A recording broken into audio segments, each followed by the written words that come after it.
തിരുവനന്തപുരം കാട്ടാക്കടയിൽ 15-കാരൻ ആദിശേഖരനെ കാറിടിച്ചു കൊലപ്പെടുത്തിയ കേസിൽ പ്രതി കുറ്റക്കാരനാണെന്ന് കോടതി കണ്ടെത്തിയിരിക്കുന്നു. പൂവച്ചൽ സ്വദേശി പ്രിയരഞ്ജനാണ് കേസിലെ പ്രതി. ഷഫീദ് റാവുത്തർ വിവരങ്ങൾ നൽകും തിരുവനന്തപുരത്ത് നിന്ന്. ഷഫീദ്, ആ ദൃശ്യങ്ങൾ, ആ കേസിന് ആസ്പദമായ സംഭവങ്ങളൊക്കെ ഇതാ നമ്മുടെ കൺമുന്നിൽ ഇപ്പോഴും തെളിയുകയാണ്. എത്ര ക്രൂരമായിരുന്നു ആ സംഭവം. അത് പിന്നീട് അതൊരു അപകടമാക്കി മാറ്റാനൊക്കെ ഈ പ്രതി നടത്തിയ ശ്രമങ്ങളൊക്കെ ഇതാ ഇപ്പോൾ നമ്മൾ ആ ഘട്ടങ്ങളിൽ വാർത്തകളായി വന്നത് ഓർക്കുകയാണ്. എന്താണ് കോടതി സൂചിപ്പിച്ചിരിക്കുന്നത് ഈ കേസിൽ വിധി പറയുമ്പോൾ, കുറ്റക്കാരനാണെന്ന് കണ്ടെത്തുമ്പോൾ?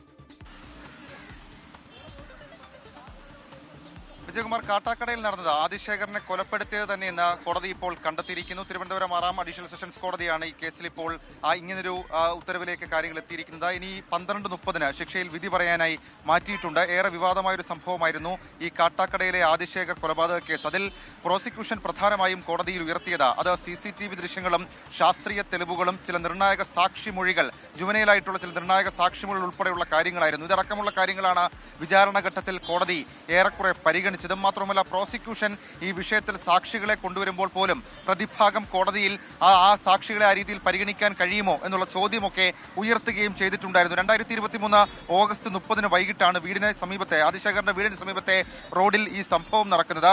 അതിലേറ്റവും പ്രധാനമെന്ന് പറയുന്നത് ഈ പൂവച്ചൽ സ്വദേശികളായ അരുൺകുമാറിന്റെയും ദീപയുടെയും മകനായ ആദിശേഖർ 15 വയസ്സുകാരൻ ഈ കുട്ടിയെ പ്രിയരഞ്ജൻ കാറിടിച്ച് കൊലപ്പെടുത്തുകയായിരുന്നു. പുളിങ്കോട് ക്ഷേത്രമതിലിൽ മൂത്രമൊഴിച്ചത് കുട്ടി ചോദ്യം ചെയ്തതിലുള്ള വൈരാഗ്യമായിരുന്നു കൊലപാതക കാരണമെന്നും പ്രോസിക്യൂഷൻ കോടതിയിൽ വാദിച്ചു. ആദിശേഖരന്റെ ശരീരത്തിലൂടെ വാഹനം ഓടിച്ചു കയറ്റുന്നത് CCTV ദൃശ്യങ്ങൾ അത് ഈ കേസിൽ നിർണായകമായി മാറി.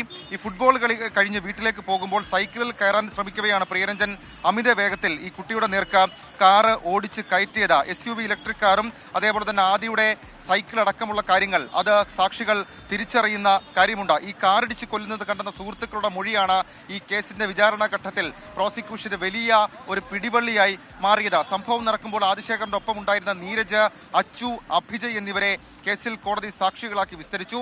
സാക്ഷികൾ പ്രതി പ്രിയരഞ്ജനെ കോടതിയിൽ തിരിച്ചറിയുകയും ചെയ്തിരുന്നു. സംഭവ ദിവസം ഈ ഫുട്ബോൾ കളി കഴിഞ്ഞ് ക്ലബ് റൂമിൽ ഫുട്ബോൾ വെക്കുന്നതിനായി ആദിശേഖരനോടൊപ്പം പോയെന്നും തിരികെ വന്ന് സൈക്കിളിൽ കയറിയപ്പോഴാണ് പ്രിയരഞ്ജൻ കാറെടുപ്പിച്ചതെന്നും നീരജ് മൊഴി നൽകി. വൻ ശബ്ദം കേട്ട് തിരിഞ്ഞു നോക്കുമ്പോൾ പ്രിയരഞ്ജൻ കാർ നിർത്തിയിട്ട് പുറത്തിറങ്ങുന്നത് കണ്ടുവെന്ന് അച്ചുവും മൊഴി നൽകി. രക്തത്തിൽ കുളിച്ചു കിടന്ന ആദിശേഖരനെ താനും കൂടി ചേർന്നാണ് പിന്നാലെ വന്ന കാറിൽ കയറ്റി ആശുപത്രിയിൽ കൊണ്ടുപോയതെന്ന് അഭിജയും മൊഴി നൽകി. അങ്ങനെ ഈ കേസിൽ 3 പ്രധാനപ്പെട്ട സാക്ഷിമൊഴികൾ അത് പ്രിയരഞ്ജന കുരുക്കായി മാറുന്നു. കൊലപാതക കുറ്റം തെളിഞ്ഞിരിക്കുന്നു. തിരുവനന്തപുരം 6ാം അഡീഷണൽ സെഷൻസ് കോടതി ഇന്ന് അല്പസമയത്തുള്ളിൽ 12:30 ഈ കേസിൽ ശിക്ഷ വിധിക്കും. ഇന്ന് തന്നെ ശിക്ഷാവിധിയുണ്ട്. 12:30-ക്കാണ് തിരുവനന്തപുരം 6ാം അഡീഷണൽ സെഷൻസ് കോടതി കേസിൽ വിധി പറയുക. പൂവച്ചൽ സ്വദേശി പ്രിയരഞ്ജൻ കേസിലെ പ്രതി, അയാൾ കുറ്റക്കാരനാണെന്ന് കോടതി കണ്ടെത്തിയിട്ടുണ്ട്. ഷഫീദ് റാവുത്തറാണ് വിവരങ്ങൾ നൽകിയത്. ഒരു പ്രധാനപ്പെട്ട കേസിന്റെ വിവരങ്ങൾ കൂടി ഷഫീദ് നൽകും. തിരുവനന്തപുരം നന്ദൻകോട് കൂട്ടക്കൊല കേസിൽ വിധി വ്യാഴാഴ്ചയാണ്. തിരുവനന്തപുരം 6ാം അഡീഷണൽ സെഷൻസ് കോടതിയാണ് വിധി പറയുന്നത്. ഏകപ്രതി കേതൽ ജിൻസൺ രാജ മാതാപിതാക്കളെയും സഹോദരിയെയും ബന്ധുവായ സ്ത്രീയെയും കൊലപ്പെടുത്തി എന്നാണ് കേസ്. ഷഫീദ് റാവുത്തർ തുടരുന്നു. ഷഫീദ്, ആ കേസിന്റെ വിവരങ്ങൾ എന്തൊക്കെയാണ്? ഇന്ന് വിധി പറയും എന്നായിരുന്നുവല്ലോ നേരത്തെ അറിയിച്ചിരുന്നത്, അല്ലേ? അങ്ങനെയാണ് കോടതി പറഞ്ഞതെന്നാണ് എൻ്റെ ഓർമ്മ. വിജയകുമാർ, ഏറെക്കുറെ ആ വിധി മാറ്റിവെക്കുമെന്നുള്ള കാര്യം ഉറപ്പായിരുന്നു. 2017 ഏപ്രിൽ 5-6 ദിവസങ്ങളിലാണ് തിരുവനന്തപുരം നഗരത്തിൽ ഈ കൂട്ടക്കൊലപാതകം നടന്നത്. പിന്നാലെ ആസ്ട്രൽ പ്രൊജക്ഷൻ അടക്കമുള്ള സംഭവങ്ങൾ, അതാണ് താൻ ഈ കുറ്റകൃത്യത്തിന് പിന്നിലെന്നുള്ള കാര്യമടക്കം പ്രതി കേതൽ ജിൻസൺ രാജ പറയുന്ന സാഹചര്യമുണ്ടായി.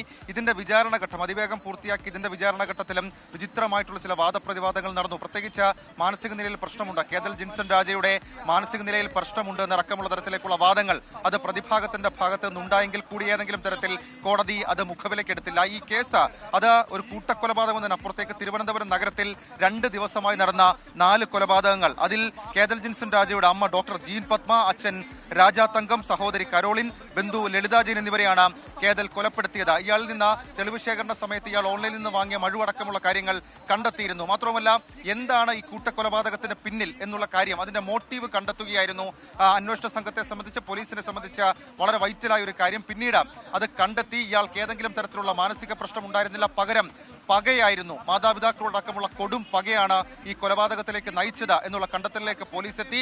പ്രോസിക്യൂഷനും തെളിവുകൾ നിരത്തിയും ഇയാളുടെ ചില ഗൂഗിൾ സെർച്ചുകൾ, അതേപോലെ തന്നെ ഇയാൾ നടത്തിയ ചില ഇടപെടൽ, പ്രത്യേകിച്ച് ഈ രണ്ടുപേരെ കൊലപ്പെടുത്തിയ ശേഷം ഈ വീട്ടിൽ 4 പേരും ഉണ്ടായിരുന്നു എന്ന് ശരി തെളിയിക്കാനായി ഷഫീദ്, നന്ദൻകോട് കൂട്ടക്കൊല കേസിൽ വ്യാഴാഴ്ചയാണ് വിധി പറയുന്നത്. തിരുവനന്തപുരം 6ാം അഡീഷണൽ സെഷൻസ് കോടതിയാണ് ആ കേസിലെ വിചാരണ കോടതി. ആ കേസാണ് ഇനിയിപ്പോൾ വിധി പറയാനായി മാറ്റിയിരിക്കുന്നത്. ഷഫീദ് റാവുത്തറാണ് രണ്ട് പ്രധാനപ്പെട്ട കേസുകളുടെ വിവരങ്ങൾ തിരുവനന്തപുരത്തു നൽകിയത്.